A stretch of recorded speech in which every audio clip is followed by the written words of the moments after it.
Those interviews just moments ago. Now our Powerhouse Roundtable is here, including Congressman Kinzinger, Democratic strategist down in Brazil, Dan Senor, who served with the Bush administration in Iraq, now a co-founder of the Foreign Policy Initiative, Katrina Vanden Heuvel, editor and publisher of The Nation, and Fox News anchor Greta Van Susteren. Welcome to all of you. And Congressman Kinzinger, let me begin with you. You are a Republican congressman supporting the president on this, but you have a big intra-party battle in both parties.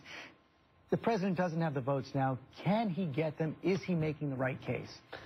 Look, I think it's going to be very difficult for him to get votes, and I think this goes back not just to the issue itself, but you can't begin to build a relationship with Congress for the first time when you need their support on something like this. I mean, look, a week and a half ago, my office actually reached out to the White House and said, hey, we support the strike on Syria. We're going to help you round up support if you need it. I haven't heard back from the White House yet. I don't know who my White House, I haven't heard back from anyone. I don't even know who my White House liaison is, which is supposed to be creating this relationship.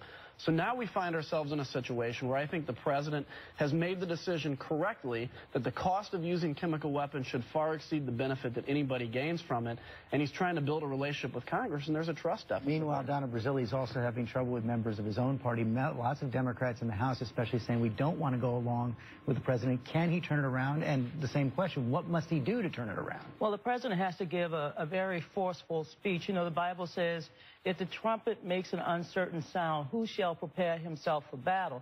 Well, clearly, if the president comes out and give the American people the evidence that he has seen, if he is consistent in explaining why it is in America's best interest, he may be able to move some of the Democrats. Look, they don't want to hand the president a defeat like his enemies or his opponents, but they really want to make sure that they can go back and explain to their constituents that this was a vote of conscience and this is a vote in favor of America's security. Right now, many of the move-on Democrats are opposed to it, and they're very passionate about their opposition. Donna mentions the uncertain trumpet, Greta Van Susteren. That's been part of the problem for the president here. Well, I mean, why is anyone surprised that the president's having trouble? This happened August 21st.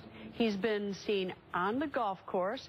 The House has not been called back into session. The Senate has not been called back into session. And all these leaders want us to take them very seriously, that this is very important. Where are they? It's not exactly leadership. I'm not surprised that the American people are distressed by this. The example that they're setting, that this is so serious, yet they themselves are showing by their actions are showing it's not particularly serious enough for them to come in and actually work and sell the story to the American people. But Dan Senor, you have seen a lot of Republicans who have supported military action in the past, just taking a pass here, saying there's no way they're going to support the president. There's basically two camps within the Republican world right now, Republican universe. One is sort of the Rand Paul camp, loosely defined, isolationist, doesn't want to be engaged in the world, period, no matter what Obama says, they can't be moved.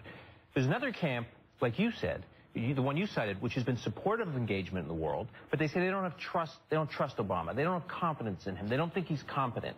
And the problem with that argument is it means that they're not going to be able to be for any kind of military force anywhere for the next 3 years. President Obama is our commander-in-chief for the next 3 years. If they're saying they don't have confidence in him to execute, what message does that send to Tehran, where we want to be presenting a credible threat of military force in order to get them to stop the nuclear program? What do you think they're seeing when the Congress's dysfunctionality prevents the president from acting? And Katrina, they are now unlikely allies with a lot of progressives.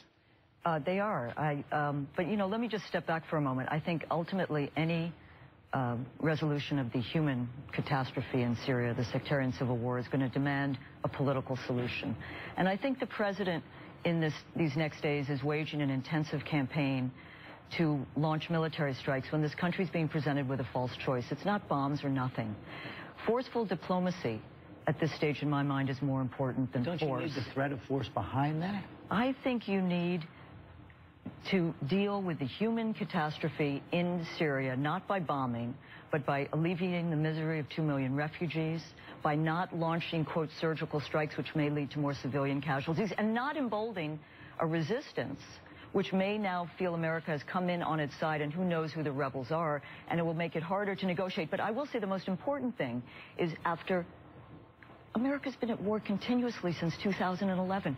Iraq poisoned the well. Americans are deeply skeptical of military intervention if there is no imminent threat. And the president conceded that. Well, he conceded that was a big conference in Russia, exactly right. Which is a very tricky thing now to persuade a nation when you see Gallup saying that public polling shows support for military action is lowest at any time that they've How do you take them even seriously, though? If members of Congress won't come back, and they're going to tell us this is so important, but they wouldn't come back since August 21st, that this is the most important decision they all tell us they have to make about war. And this is war. Yet they don't come off their 5-week vacation. Well, let's be clear about something on All right, you came up here. The President of the United States said, hey, I'm going to have Congress come back on September 9th. I went back this week to have a hearing on this issue. You don't have to wait for him to call you back. Yeah, because he went to the G20 summit. And it's Boehner, by the way. What is the answer you make to those war-weary Americans? What is the we're all war-weary. To Katrina Vance? We're all war-weary. We're tired of war. But this is a moment in time where I think in 10, 20, 30 years,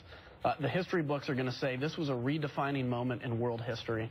And what was the United States doing? Did we find ourselves war-weary? Did we find ourselves in a position where we said, you know what, Iraq was terrible, Afghanistan was rough, we're just going to disengage from the world? We tried that in the 20s and 30s, and we saw what came as a result of that. This is a moment where we have to step up. And I think the president, he's ready to put the links out there, so to speak, the links that's been missing in terms of why this is important for America's interests. If these chemical weapons get in the hands of the wrong people, Hezbollah, others, this could impact not just the U.S., but it could impact... Look, we talk about the opposition. We talk about this rebel movement that's fighting. They're going to see one of two things happen in the next few weeks. They're either going to see U.S. missiles taking out Syrian military facilities, or they're not. And they're going to see Assad's regime continue to use chemical weapons. It's binary. What do you think one of the things they're going to see. Hold on. So the question is not whether or not we can have this highly parsed, highly nuanced, overly interpreted debate. The question is, it's a binary outcome. There's either going to be U.S. engagement or there's not. And that's the threshold question. This is where I want to step back again for a moment, because I'm not an isolationist. And I think that there is an opening here for the president, who was right to call back Congress and seek authorization, and he should heed the decision of Congress, having made that decision. Has to, right? But it's an opening for a president. There is this conventional wisdom that his credibility will be tarnished if he loses this vote. But on the other hand, you could argue that it won't be, because he came to become president by extricating this country from two wars. There should be a political solution. 100,000 people are dead. Millions of refugees. Talk to me about the path to a political solution. How does more military might contribute to a better outcome? Because it degrades Assad's military and weakens him. It's the best shot. Donna, then Greta. All right. Well, he's going to have to Dan's point, he's going to have to make that case. After we deter and degrade his ability, Assad will still be in power. The atrocities, the war will continue. The atrocities will continue. I think the president has to tell not just a war-weary America, but an America that's spent over $1 trillion for the last 12 years. And what have we gotten from it? But more hatred toward America. But all of this in the face of, and we just saw again yesterday, those pictures that are being presented to the Senate Intelligence Committee, the House Intelligence Committee right now. We have the evidence that people were gassed. There's no question they were gassed. There are whole kinds of questions about whether it was command and control, whether Assad actually ordered it. And doesn't the United States have to draw a line against the use of chemical weapons? I think the United States has to do something, but we have to be smart of it. We have a short-term strategy, no long-term strategy. If we take out all his military installations, as you said, he's still got the gas, he's still got his supplies, he's still in power. If we take him out, which is not the president's goal at this point, regime change, we still have a problem, because we have more than 26 groups, rebel groups. They're not the least, they're not one good group that we want to work with. They're all these groups. I mean, we've got a mess. This is the problem, is that we waited a long time. And the longer we wait, the bigger the problem we got, and we got ourselves into a horrible mess. And the problem is that, we haven't had leadership. I'm not just picking on the president on this. I'm picking on everybody, every member of Congress. Sorry, Congressman. This is something that's been going on for some time, and it's like we have not had a seriousness of purpose about this. If 100,000 people are dead, and we know it. See, Congress is not the commander-in-chief. There's one. There's not 535. I think the point to make is everybody's under this impression that this is the very first time a red line has ever been put out on chemical weapons. We haven't faced chemical weapons since World War I on the battlefield for a reason. In Desert Storm, President George H.W. Bush sent a letter through Tariq Aziz to Saddam Hussein basically saying, if you use chemical weapons, we're going to use anything at our disposal, including nuclear weapons, basically. We created a northern and a southern no-fly zone over Iraq for 12 years because of our absolute disdain for the use of chemical weapons. If we don't enforce this red line today, how are we ever going to enforce it in the future when we let this thing slide? What's the answer to that, Katrina? This is a monstrous act, the use of chemical weapons. I still think we need more evidence. By the way, there are people, I've talked to people in Congress who still seek evidence. They want the UN inspector. Of what? They want to see. Hold on, what if you got the evidence? If you got the evidence, I would still argue that you draw a red line by bringing together the international community, not just the U.S. unilateral punitive action, and you refer this to the International Criminal Court, call Bashar Assad a war criminal. But the military strikes, by the way, the military strikes, because the strategic centers in Syria are very much clustered around civilian areas, could well deepen. Our humanitarian intervention could well deepen the humanitarian capacity.